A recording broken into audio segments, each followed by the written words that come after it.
When I returned from my business trip abroad, I found myself unexpectedly locked out of my own home.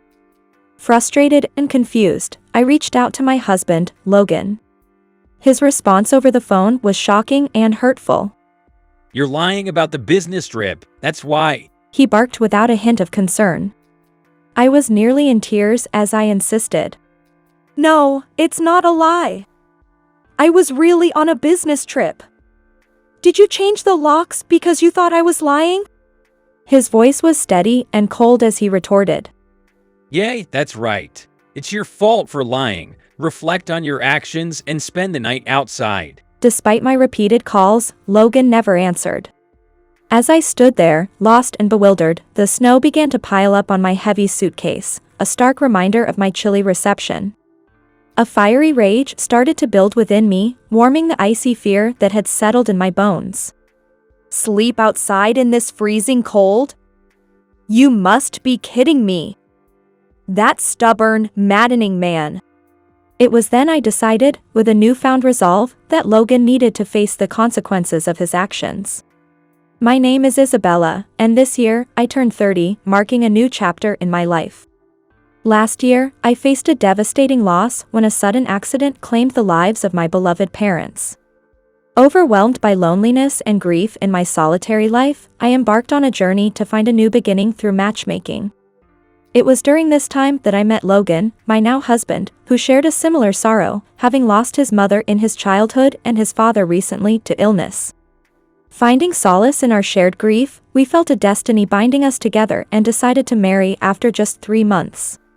When I shared this sudden decision with my dear friend Melissa, she expressed surprise but also heartfelt congratulations, saying, "Marriage is often like that, isn't it? Without momentum, it's hard to take the step. Anyway, congratulations." Given that both of us were without parents, investing in a honeymoon to deepen our bond seemed more meaningful than a wedding ceremony. During the trip, Logan became almost unrecognizable, reveling in the moment and spending a considerable amount at the casinos. Instead of blaming him for getting carried away, I paid the bills with a smile. Yet, deep down, I might have begun to harbor a tiny seed of doubt. Our married life began in my family home, as per his suggestion. As if trying to fill the void left by our lost parents, we started building a new life, supporting and comforting each other in our shared home. In a moment of consideration, he lightly suggested, "It'd be a shame not to use the house if it's there. The location is good, and I'm just in a cramped rental apartment." My childhood home, inherited from my grandfather, was filled with deep memories of my parents. But it had aged significantly over the years, and my parents had been discussing the need for major renovations or even rebuilding. I proposed, "Since we have the chance, why don't we pool our money and renovate before moving in?" He hesitated with a slight frown and softly declined. "I'm a bit short on cash right now. Let's save up while living there, just let me stay for now." At the moment, I didn't think much of it, but later, I wondered if he might have exhausted his savings on hospital bills for his deceased father. Feeling insensitive for not considering his situation, I avoided bringing up financial matters thereafter. Without parents or close relatives to rely on, we had only each other for support. Thus, we began our life together in the house I inherited from my parents. He was an ordinary office worker, and I was a freelancer working from home. My dear friend Melissa managed my schedule, allowing me to focus solely on my tasks. Yet, as a wife, I resolved to properly handle all household duties. Raised by a stay-at-home mother, I had unconsciously adopted the belief that women should manage the home. Logan, taking for granted that I would handle all domestic chores without a word, casually handed me $700 monthly, saying, "Since there's no rent, this should be enough. Home-based work doesn't pay much, right? Manage with this." During my matchmaking days, I remember filling out a section about my income in the self-introduction form. Not wanting to set any unrealistic expectations, I vaguely mentioned, "It varies from month to month. Sometimes, I might not have any income at all." Consequently, my husband had the impression that I probably earned just about $200 to $300 a month. As time passed after our marriage, he increasingly began to draw parallels between me and a housewife or even a NET, his words becoming sharper and more hurtful. However, I was content as long as he worked diligently. I often encouraged him, saying, "Right, if you don't earn, our life won't sustain itself. Keep up the good work." In truth, after a previous relationship with a financially dependent partner, I was genuinely grateful that he had a regular job. Yet, in my heart, I felt that $700 for utilities, groceries, and household supplies was somewhat insufficient. He mentioned saving, so I never pursued the topic further, assuming he was allocating funds for that. He insisted on maintaining a household budget, so I installed a shared budgeting app. Every time I spent money, I diligently recorded it in the app. He even asked for receipts, which I meticulously photographed and attached. He scrutinized everything, commenting, "Isn't this pair of shoes a bit expensive? Can't you find a cheaper hair salon? Why do you need cosmetics if you're just staying at home?" His meticulous nature surprised me, but I started to think that if being a housewife was akin to a job, then perhaps such detailed scrutiny was part of it. I had convinced myself that it might be better, since I had researched on the internet and found that some husbands were even worse. One day, I decided to take advantage of my day off and go out for lunch with a dear friend. Craving a touch of luxury, we chose a slightly pricier lunch course, basking in the rare indulgence. As we dined, we exchanged stories and caught up on each other's lives, our conversation light and full of laughter. Knowing Logan wouldn't be thrilled about the expense, I discreetly paid from my own allowance and noted down just $10 in our household ledger. Yet, Logan, with his keen senses, noticed something amiss. He questioned me. "What did you get for $10? His eyes, sharp and inquiring, didn't miss the fact that the receipt was nowhere to be found. Flustered, I lied that my friend had taken the receipt. But Logan wasn't convinced. He insisted I show him my wallet. With my heart pounding, I reluctantly opened my wallet, and there it was, the receipt for a $35 lunch. "I'm sorry, I indulged a bit, but I'll cover the rest with my earnings," I stammered, trying to explain. But before I could finish, Logan erupted. "I hate lies." His anger was far beyond my expectations. I was overwhelmed by his fury, feeling small and helpless in its wake. "You are like a NEET. Why are you eating an expensive $35 lunch? Do you even know what kind of position you are in?"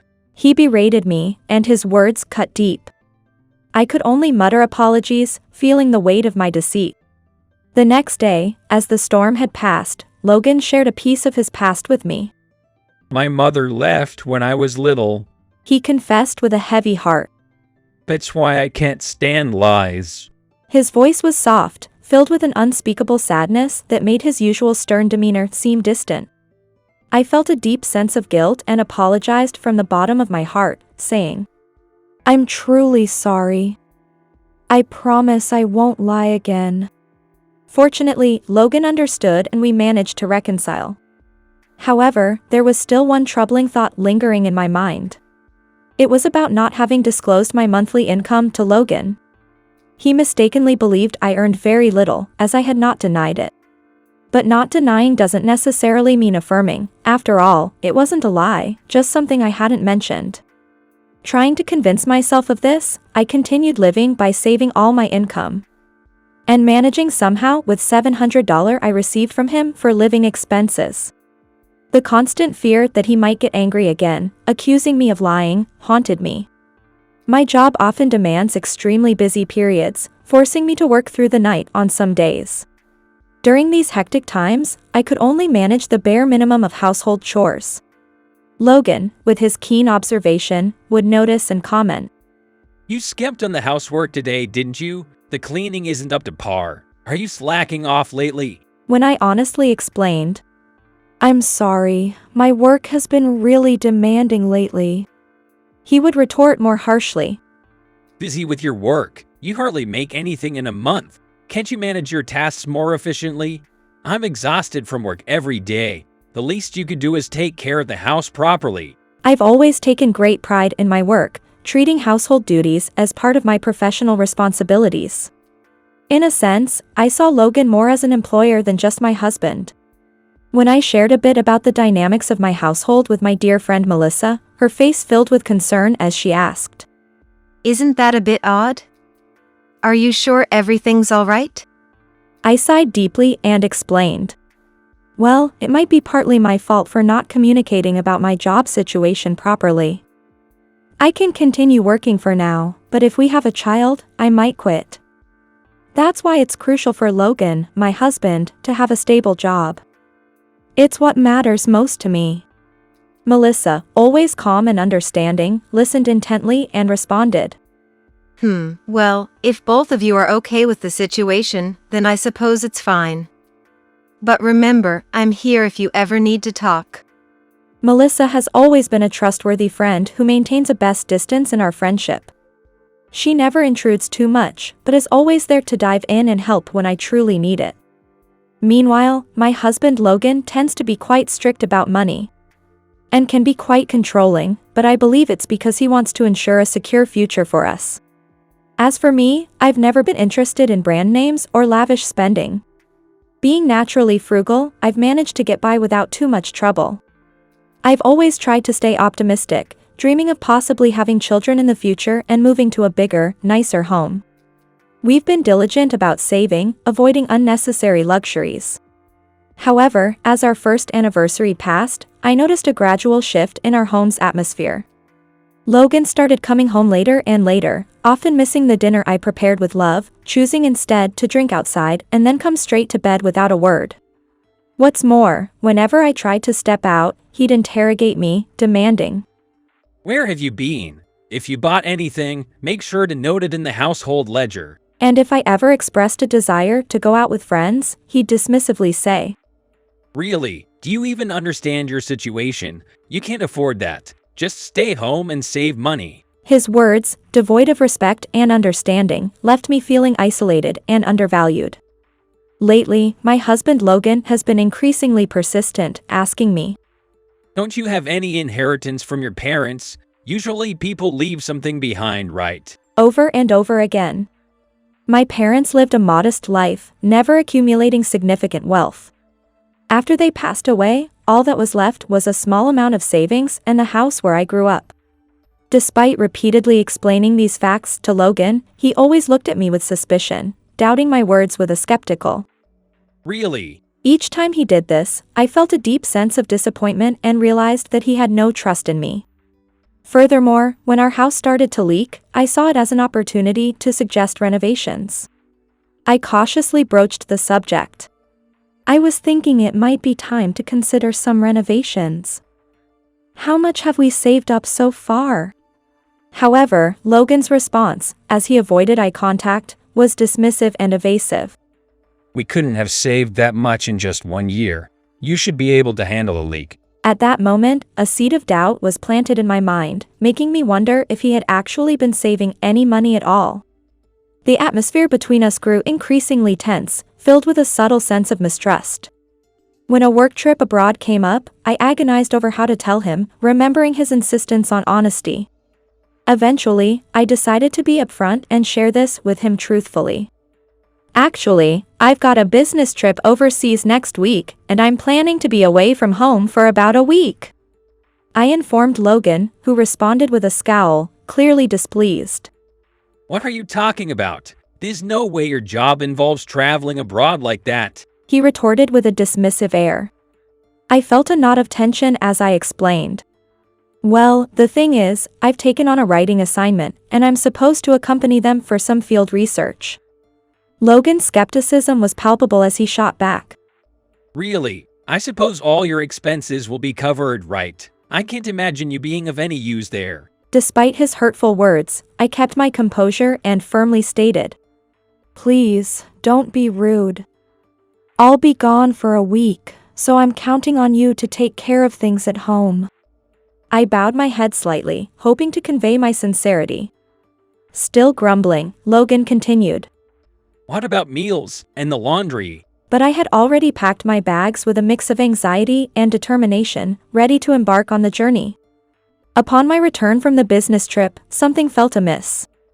I tried my key in the lock, but for some reason, it wouldn't turn. Puzzled and increasingly worried, I called Logan, only to be greeted with a torrent of anger. It's unbelievable that a layabout like you claims to go on a business trip. Lies lead to such predicaments. He yelled, his voice dripping with contempt and frustration. I'm not lying, I swear. I've explained it so many times, but it was truly a business trip abroad. Yet, his skeptical gaze remained unswayed. That's ridiculous. I'm sure you've been playing overseas. I'm exhausted from work every day, but you're so easygoing. He retorted sarcastically. That's not it at all. I mean, I don't even have the money to indulge like that. His accusations became even more fierce and drove me to the edge. You probably used your parents' inheritance without telling me. There's hardly any inheritance left. I told you before, my parents weren't wealthy. All that's left is the house. But he was unfazed, coldly stating. There you go, lying again. I know you have a lot of money. I saw the passbook you hid. You deserve whatever comes for doing such things. I was shocked. What? You looked through my passbook? But I had it locked away. He dismissively replied. You were acting so secretive. It was easy to break the lock. That's why I'm so angry. That's why you changed the locks. To keep me out of the house. He mercilessly concluded. Exactly. It's your fault for lying. Reflect on it while you're out in the streets. And with that, he hanged up. I tried calling him repeatedly, but he never answered. Before I knew it, white snow started piling up on my heavy suitcase. I could not suppress the hot, boiling anger that welled up like magma from within my freezing body. In the biting cold, I was forced to sleep outside. Unbelievable. He is really sticky. I muttered to myself, anger bubbling inside me. It was clear to me then, I had to stand up against him. Did he really think I was oblivious to everything? I had reached my breaking point. Desperately, I reached out to my friend Melissa. Help me, was all I could muster. Melissa responded immediately. Got it. And graciously offered me a place to stay in her home. She listened to my story with such patience and understanding, a truly dependable friend. The very next day, I wasted no time in visiting a real estate agent, quickly finding and renting a modest place. The furniture and appliances in my old home were all outdated. So I seized this opportunity to buy the latest models, transforming my new space into something unrecognizable. Although I wanted to retrieve my old clothes, I went shopping with Melissa for some essentials. Maybe it was the excitement of the new place, but I found myself purchasing bold and flashy clothes I normally wouldn't choose, much to Melissa's surprise. However, she beamed. You look amazing. You always stick to plain colors, saying they match your current wardrobe. This is great. I couldn't help but feel that without this turn of events, I might never have undergone such a transformation. After settling into my new routine and embracing a renewed sense of purpose, I made my way to the lawyer's office, eager for guidance and support. There, I hoped to find someone who would understand my situation and offer the best advice possible. Logan had been sending me messages for about a week, each one saying, Hey, you must have learned your lesson by now. It's okay to come back home. But I consistently chose to ignore these attempts at communication. Given his inability to manage even the simplest household tasks, I imagined he must be struggling significantly in my absence.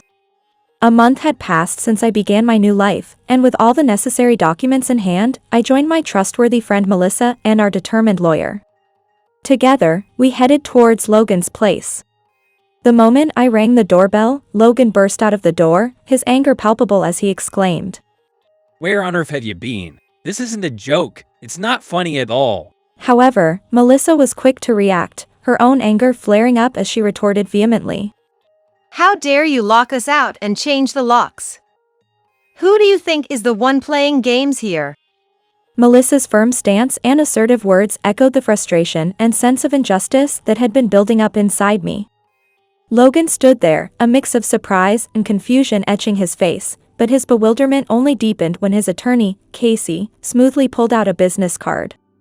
With a professional nod, Casey stated. I will be representing you in the divorce proceedings. Logan's face paled further at those words, his voice trembling as he stammered.